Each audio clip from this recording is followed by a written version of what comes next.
And a very good afternoon, everyone. Welcome to Issues and Attitudes. My name is Jeff Owens. Alicia Haynes is my co-host. And we have guests from the Mattoon Area YMCA. Lori Westra. Welcome, Lori. Thank you. Lifestyle coach at the YMCA. Yes. And Emily Hayden, who has the Sports and Wellness Senior Program Director at the Mattoon Area YMCA, along with the Neal Center YMCA. Yes, thank you. You have the long title. So. I do. Yeah, it doesn't really mean a whole lot. So we appreciate you coming in. They came in on a day where the fire alarm was going off, and there was the fake active shooter drill going on in Buzzard. So they came in with eyes wide open. So it's been kind of an interesting start. But we're here, and we're going to talk a lot about what's going on at the Mattoon YMCA as well as the Neal Center to the YMCA. But you really wanted to start off talking a little bit about this diabetes prevention program that the YMCA initiated earlier this year. So I'll let the floor be yours, and you two can talk, and then we'll kind of just go wherever we want to go today. Yeah, awesome. Thank you. So back in March, we launched the YMCA's Diabetes Prevention Program. It's a nationwide program ran through the CDC, aimed at helping those who are at risk for type 2 diabetes either delay or fully prevent the onset of type 2 diabetes. So 1 in 3 Americans have prediabetes. The scary part is, though, that 90% of those folks have no idea of their risk. So a lot of our job right now is just helping raise awareness around that. But then secondly, for those who are excited about a lifestyle change and would like to prevent or delay the onset, we have a wonderful resource for them. Okay. And you said awareness is really the key to this. So I guess talk about self-awareness and what people can do to be looking out for if they think they have either diabetes or pre-diabetes or onset or however you guys want to describe it. Yeah, absolutely. Well, I would say pre-diabetes has no side effects, so you're probably not going to notice it unless you're going to the doctor. So I would strongly encourage that you are doing doctor visits on an annual basis. If they're not already running some blood work, have them run blood work along with that physical. Most insurance companies cover that, and that's where we see the indication of diabetes. So diabetes, and Lori could probably speak more on diabetes than I could, but it's when our bodies don't produce the insulin that it should, so we're not able to regulate our sugars as we should. And there's this pre-diabetes range, which means we're higher than normal, but not quite diabetic. And if we're in that range, a healthy lifestyle change can prevent that. Once we've been diagnosed, we'll always have that label. We can find ways to manage it. You know, a healthy lifestyle will certainly help us, but we'll always have that label. So our hope is to be preventative and to be proactive and ensure that we're catching folks before they move to that next boundary and make sure that they can live a healthy life much longer than they would than being insulin dependent if they have been diagnosed. Could you expand on that a little bit, Lori? Yeah, absolutely. I think that was a great synopsis. I think that it's really easy for us to kind of gloss over the pre-diabetes population. There are so many people, so many of our loved ones all around us that are battling pre-diabetes and don't even know it. So I think the huge thing is prevention and going to your doctor. So many people feel like if I don't have symptoms, I don't need to go to the doctor. And that's the scary part. It seems like that there's no symptoms and there's no side effects. So from the pre-diabetes to the diabetes diagnosis is, I mean, how, other than going to the doctor, is there's no other way really to tell unless you're just not feeling well or the sick symptoms or anything? I mean, obviously we have some of those warning signs that we're headed toward the danger zone. So, people know what their lifestyle looks like. They know about healthy eating and exercise. And if they're not doing either of those things, they may be seeing weight gain. And so those things all, come together for us to find those people that are at risk. But ultimately, we're looking at those blood values like a hemoglobin A1C and all things that you're going to need to go to your doctor to find out for sure. Do you want to add something? I can add, we do have a lot of resources in our community that can do blood draws. Walmart runs a wellness day, I think, every quarter, and they do kind of a quick blood test there on site.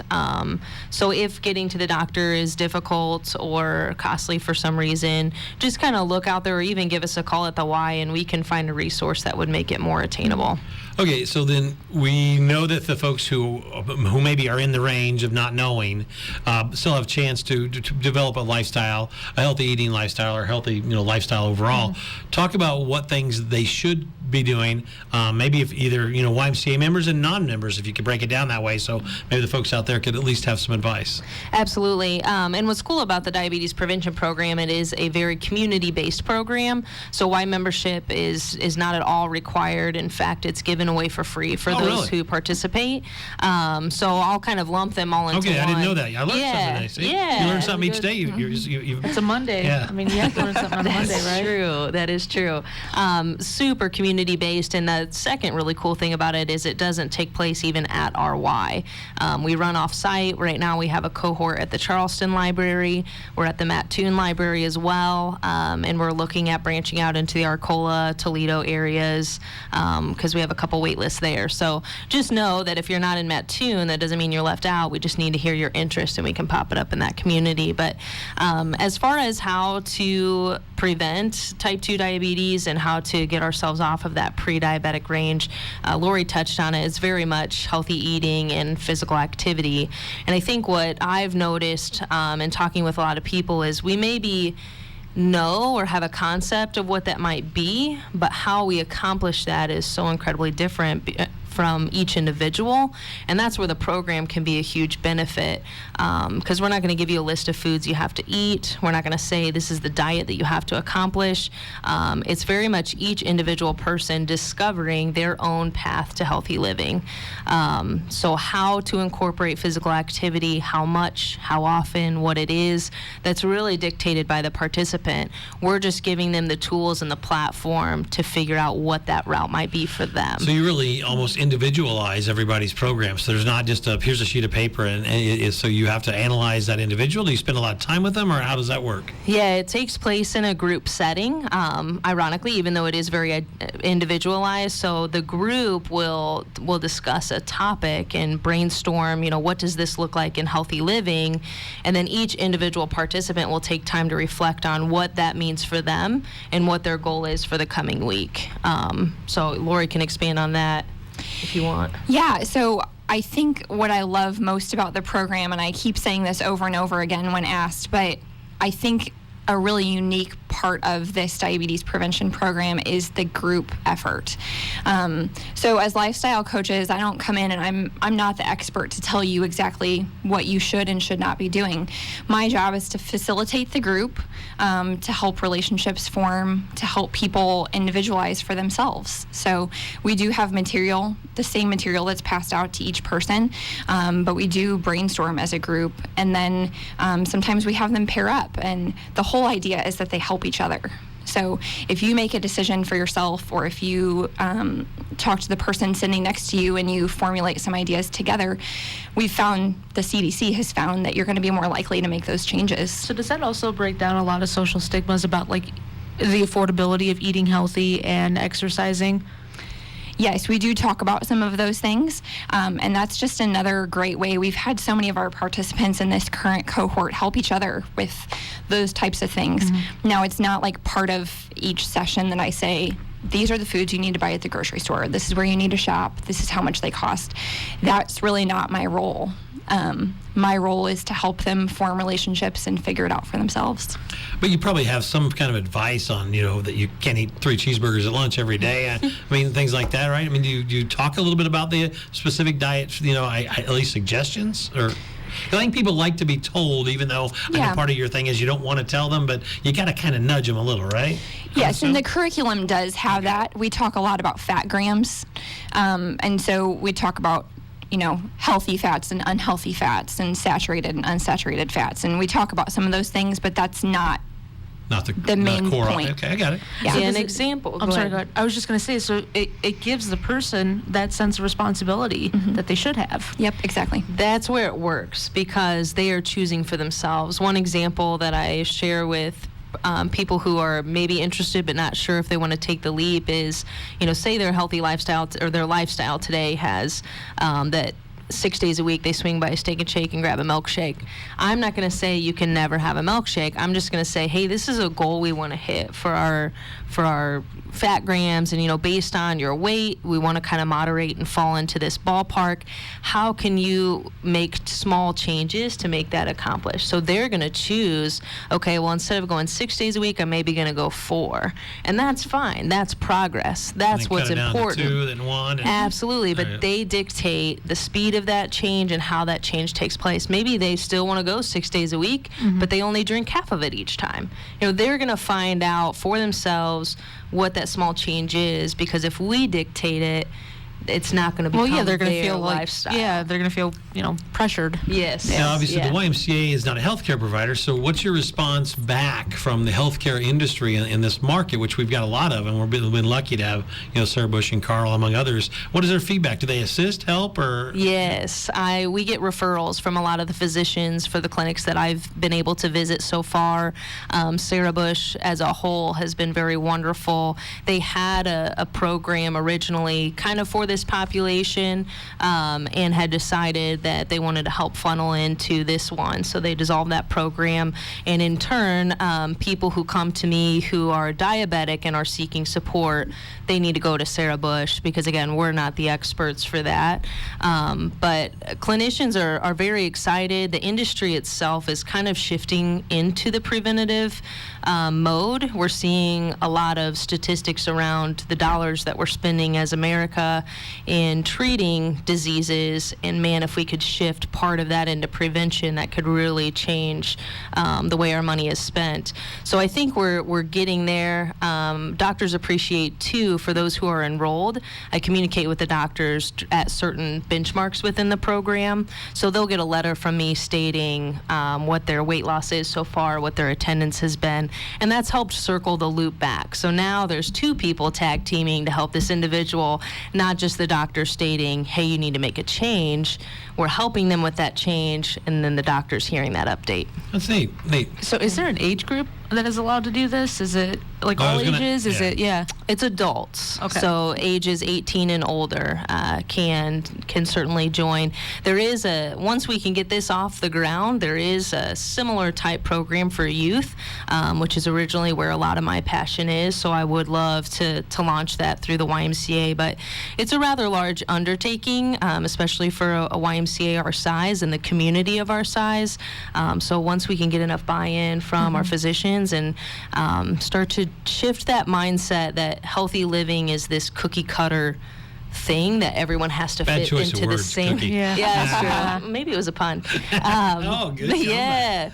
Yeah, but I think that if we can help people understand that their path is going to be different than mine, and it doesn't have to be perfect. Then I think we can start to see this sense of accomplishment around our community and hopefully change some health data trends that we've currently seen. Where are you in the progress right now in terms of goals and where this program is? Do you look for numbers, or take us through that? Yeah, I can. So we went through about a year and a couple months onboarding process, and through that, YUSA set a goal for us to run 1 cohort of 8 participants this whole fiscal year.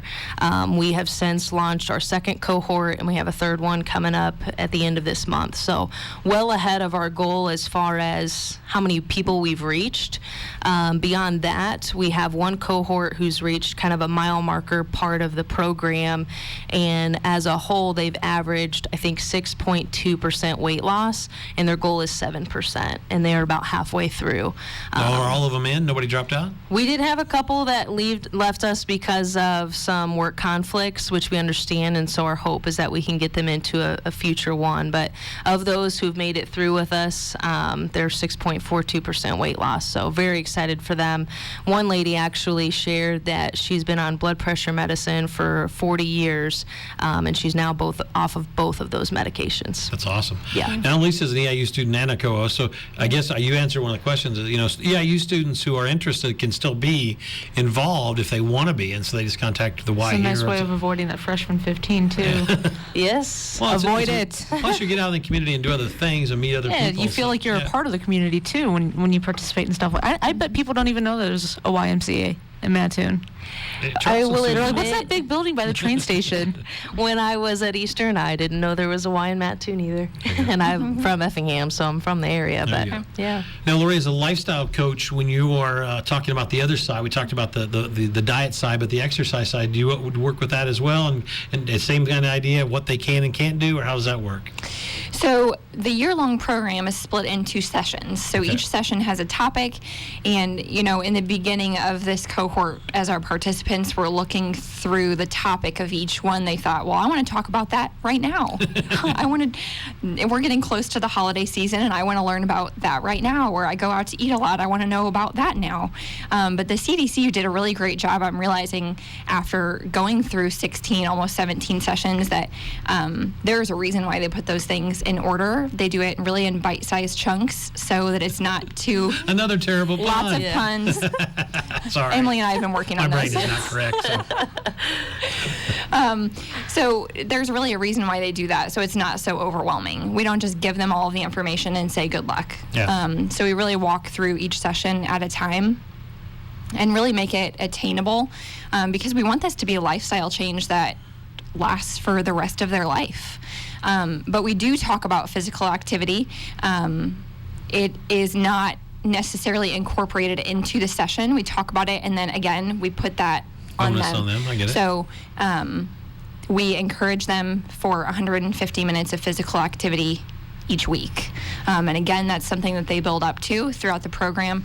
And it's really exciting to see now at session 16, halfway through, we're starting to meet a little less often, and the fire that's being ignited in each of them and how they're wanting to start to think about doing those activities together. And again, those may look different for each person. We have some people that like to walk, some people that like to do arm weights, some people that like to swim, some that like to do aerobics. And that's great. And they help each other and encourage each other. And that really is, for me as a lifestyle coach, one of the most awesome parts that I get to see and be a part of. That's neat. You said you have 3 cohorts going, so when will there be another one this year, or do you wait till 2020, or how will that work? Yeah, that's a good question. I won't say we won't start one again this year. However, we meet weekly up front for the first 4 months, and around Christmas and Thanksgiving, I think that might be just a little tough on schedules. But if we find people who are ready to blow right through that, I'm happy to launch another one. We still have a couple of weeks yet before cohort 3 would launch. That'll be at the end of this month, so we still have some time. But YUSA has encouraged us to be mindful in late fall and just the time commitment for folks around the holidays. So how do you find people to get involved, or do they come to you? Do they say, hey, this is what I Come want? to WEIU. Yeah, right. Yeah, well, I do a lot of things like this. I'm just trying to share the word that this is a resource in our community. It's probably a mix of things. Some people reach out to me, but probably the most beneficial is having referrals from physicians. There's something to be said when our doctor tells us to do something. It's maybe a little bit more of a priority. So I would say a lot of my connections come through physician referrals, but they don't have to have one. When you think about this program, I mean, it's met its goals this year, it looks like. So do you set, when you look forward, do you set higher goals? Do you challenge yourself? Do you have to, do you think, in 2020, I want to get 100 people through, or 50 people? Or Yeah. I mean, anyone who's listening to this and knows me, I'm a relatively high achiever and can easily burn myself out in that. But I would say my goal for next year is to reach out into more communities. That's probably more my goal than people. Of course, I want to impact more people. well, communities are going to equal people. But so it makes sense, exactly, yeah. and I feel like there are a lot of smaller communities around us that feel, either left out, or they just don't have the resources that they would like to have. And I'm so proud that this program is one that can be anywhere. And with the opening of the Neal Center in Toledo, which, by the way, if you haven't seen, it's pretty cool building. Beautiful. So are they going to have something like that down there as well? I know you Sure can, yeah. I mean, all I need is a table and some chairs and a place that we can meet up weekly for the first 4 months and go from there. Absolutely, Toledo is on my radar. Toledo, Greenup, KZ, that whole area. But equally, Arcola, Tuscola has shown a lot of interest as well. Yeah. You talked a little bit about one of the success stories. Do you have a success story you'd like to share with maybe one individual that just is meeting his or her goals? Don't name names, obviously, but Yeah. is there somebody out there? So we have one participant who loves the program so much that she's like beaten down our door, I feel like, to just want to help volunteer for the program really? in the future, just like wanting to help others. She's constantly, she's at the Y a good portion of her day every day. She starts her morning there every day, and she has been so impacted by the program that she's just like catching people wherever she can find them and telling them about the program. But she hit a weight recently that's been her goal, and hit a far loftier goal than we ever set for her. Oh, really?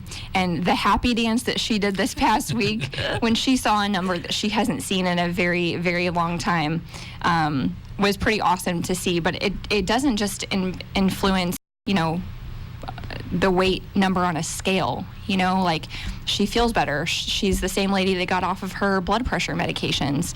Just the way we see her encouraging and lifting up other people in the group and influencing them. That's awesome. She should share. That is so inspirational. I love stories like that. It's like Pinterest-worthy stories. Well, next time you come back, talk If about I that. told her I'd be here She would today, be- she would have absolutely been here. She surprised us when we launched our second cohort. She surprised us at the first session and just showed up and told that group, man, you are all so lucky to have these coaches and these people around you. So she's a huge spokesperson.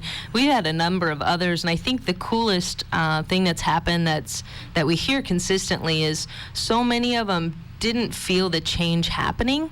It was so slow and so gradual and so at their own pace that now I think one of them, Lori had shared with me the story, one of them just kind of snacked on candy all the time. That was kind of her coping mechanism. And she's just like, I don't even crave it anymore, and just is so in awe that this change has happened.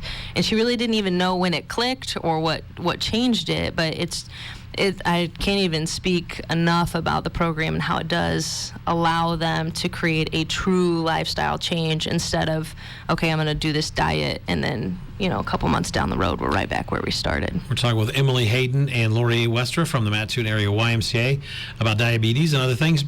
Talk about your job. What's your favorite part about your job, each of you? Go ahead. Me?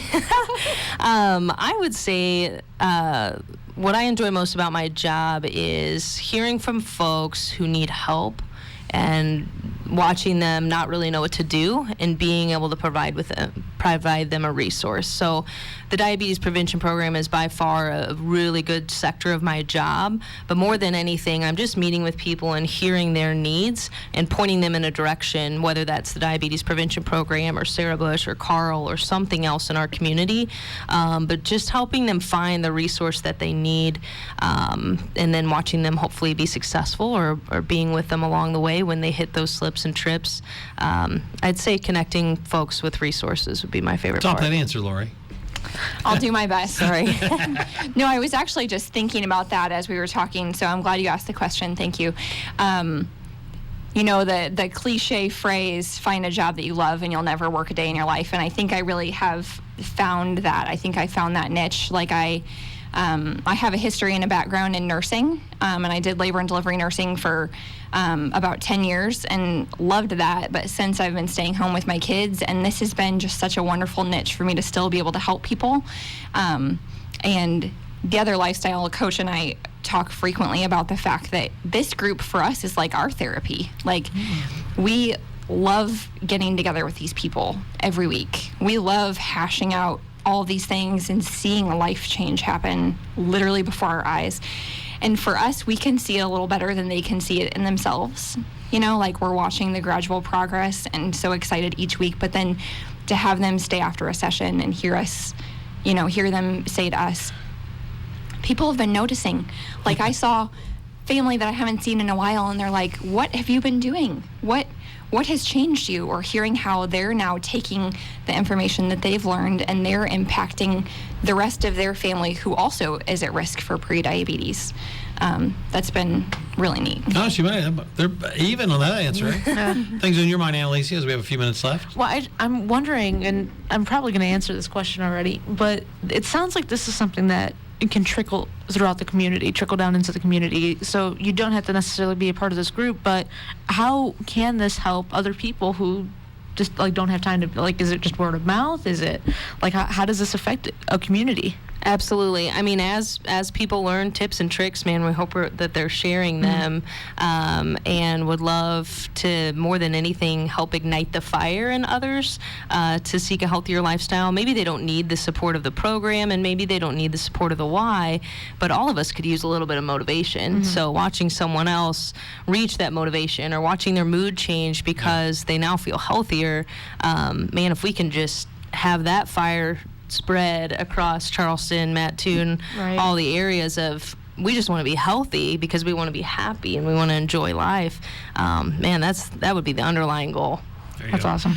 A few minutes left before we get into the kind of questions not related to this. Anything that we forgot that you want to talk about with the Y? Any other programs or things that are kicking off? Or contact info. Yeah. Yeah, contact info. You can call me at the Y, 234-9494. You can shoot me an email at ehayden@mattoonymca.org, or visit our website. We've got tons of information on there. Man, to make me name one other program going at the Y, that's a tough call. I know there's a lot. It's crazy over there, and it's anywhere from healthy living to social responsibility and just volunteering your time, or anything for youth. We've got it all, so swing by sometime for a tour. Or anything you want to add to that one? Just that it's not too late to sign up for cohort 3. So I'll be facilitating the next one in Mattoon, that's set to launch the end of the month, but there is still time. If you're listening and you're interested in this, please shoot Emily an email or give her a call, and we can just talk through that with you. All right. Yeah. Now we're going to ask you questions unrelated, all right? Okay. So we'll just go man. down the line. Food you cannot eat. Oh, gosh. Canned tuna. I feel like I'm with my husband. He gives me these trivia questions all the time, and it's Just answer the tough for me. question. No trying to deviate. Because I could spend all day. Food I cannot eat. Sardines. Both good answers. I hate liver. Liver. All right. Yeah. So, exercise you just don't want to do, or you just, the worst exercise. What do you not like to do? I don't love running. I don't love running. That's a hard one, too. That I'm a is- wellness director. Yeah. I I have know. to love it all. There's got to be something, pull-ups, push-ups. Swimming. Swimming. You don't like to swim? I'm not a big swimmer. I'll do it, but I don't know. That's a good one. Come on, Like, answer. You. okay, so like heavy machinery, like that stuff just confuses me, and I'm terrified of it. So if I can just do like simple, weightlifting is fine, but I can't do the Okay, that complicated stuff. So. Village People fan or not? YMCA, you get that? Oh yeah, you're funny. Can I say neutral? Yes, yeah. Neutral. I would say, yeah. I don't care too much for them. I don't? Yeah. All right. I had them on 8-track when that white. That's all I am, just in case you're wondering. Your favorite workout song? Do you have a song that pumps you up? You talked a lot about being motivated. I just have this workout playlist Okay. on YouTube that it's got all my faves, and I just use the same one over and over again. Emily? I listen to Pandora, the pop and hip hop workout station. I have different moods, so it's different music for each mood. True. We're Valid. about out of time. So school lunch food. When you think about school lunch, what comes to mind? Back to school week. Okay, so I came from a little town. When I was in school, in grade school, they served ready ribs. Square pizza, which sounds delicious right now. I just think gross. My high school has not had the best track record when it comes to school lunches. All right, Emily and Lori, thanks for coming in. We appreciate it so much. Hopefully some people learned something. Appreciate it so much again. Yeah, thank you. Thanks for having us. We are WEIU.